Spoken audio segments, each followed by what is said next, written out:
guys, yung isi-share ko sa inyo ay yung paggawa ngayon ng tired dress na tinatawag nila o nasanay tayong tumawag dito ng layer.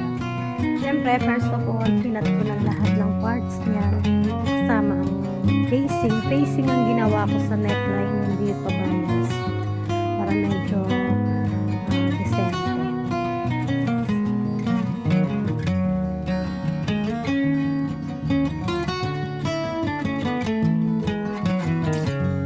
Pakita ko lang sa inyo kung paano ko ikabit ang bias. Siyempre nilagyan ko ng fusing yan. Ay, hindi pala bias, facing. Nilagyan ko ng fusing. And then ipatong natin ng magka face to face yung both side. And then itatahi yan. At saka ibabaligtad at itatap stitch. Pagtabas niyan, yung unang layer ng ruffles, nagpapasobra ako ng 4 inches, naka-fold yun.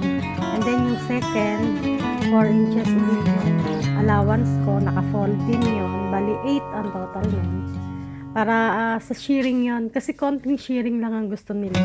At yung last na ruffles, nag-join ako sa dalawang side dahil maliit lang yung width ng tela niya, 45 width lang yan. Kailangan ko ng dagdag para sa shearing, kaya yun ang solusyon, nag-join ako. And then ang sleeve niya, as usual, buff, medyo buff na may shearing sa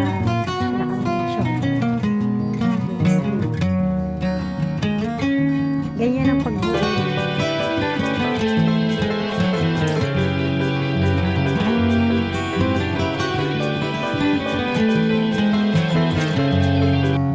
Ito yung kabuuan niya. Diba maganda pag naka-facing. Ang sleeve niya may konting shearing, naka-buff ng konti. 3/4 yan yung haba niya. A-line lang ang tabas ng pinakataas. Tapos may konting shearing lang ng mga ruffles kasi ayaw nilang ng maraming shearing.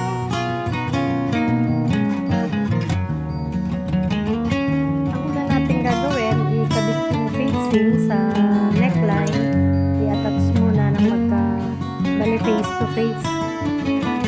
Ang ginagawa ko, nakaibabaw yung pinakang damit niya kesa dun sa facing. Hindi ako sa facing tumatahi, sa pinakang damit.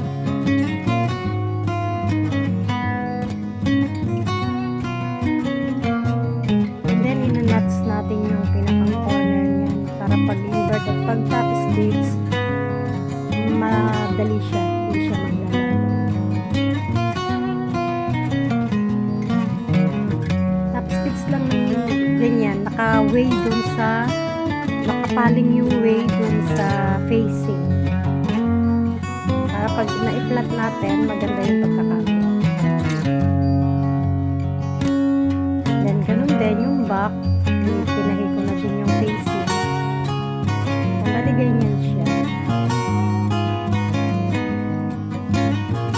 Basting lang yung pinakang shoulder para naka-flat.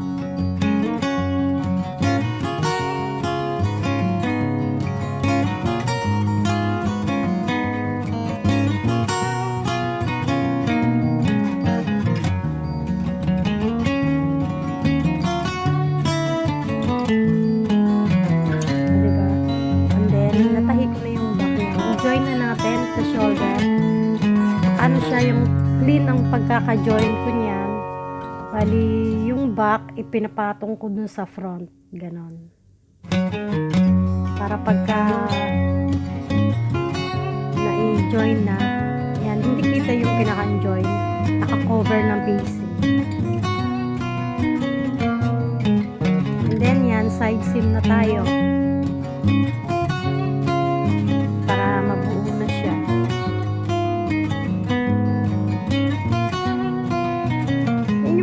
Steps ng pangkaraniwan ng pagbuo ng isang dress.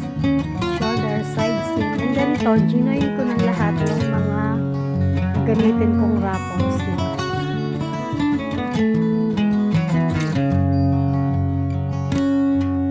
Lagi nating obserbahan yung pinakang paling o yung mga way o yung ng mga design. Kailangan nakatayo, ganyan. Kasi baka mamaya nagkabaliktad, nakatumba pala. Kaya magiging maingat dapat at magiging observant sa design. May mga way kasi. Nung pagkatapos kong ma-join lahat, nag-umpisa na ako mag-shearing naman. Siniring ko na siyang lahat. And then pagka-shearing ko na lahat, ginoin ko na ng step by step. Siyempre, una yung maigsi, tapos yung medyo mahaba. Bali, 3 tied up lang naman yan ng ruffles. Yan din yung kinalabasan niya kasi nga ayaw niya ng maraming shearing. Lahat naman sila ayaw nila ng maraming shearing. Kasi medyo ma-healthy na sila. Medyo malaki yung katawan. And then yan, sleeve na. Kung paano maggawa ng ruffle sleeve, meron akong video. Tinatahian ko muna yan ng single stitch. Then hinihila ko na lang yung niya, sinulid. Kasi yung shearing foot ko hindi maganda.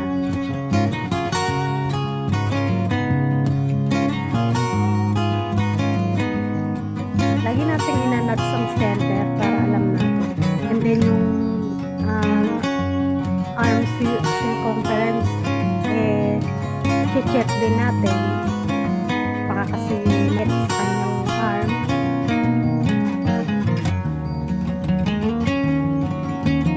Buuin lang natin ang sleeve.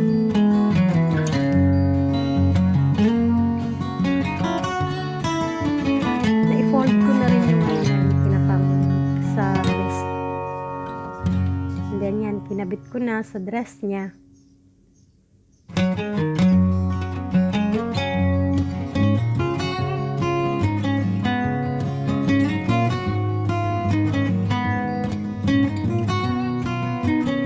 Pasensya na kayo, hindi ko may focus ang camera. Wala akong cameraman o camera woman. Nilagay ko lang sa tripod ang camera ko, ang cellphone ko.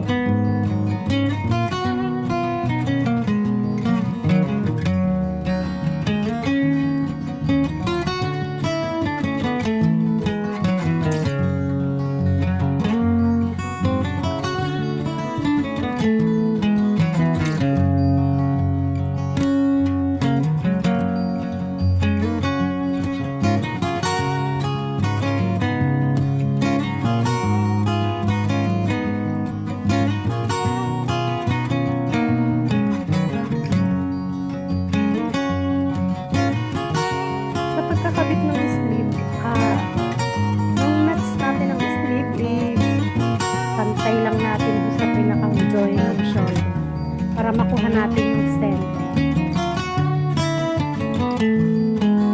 Tapos i-balance lang yung shearing. Nagmamarking ako niya, nagnanuts ako sa armhole niya kung hanggang saan yung shearing na pagtatamaan, pagkakabitan ko para balance on shearing.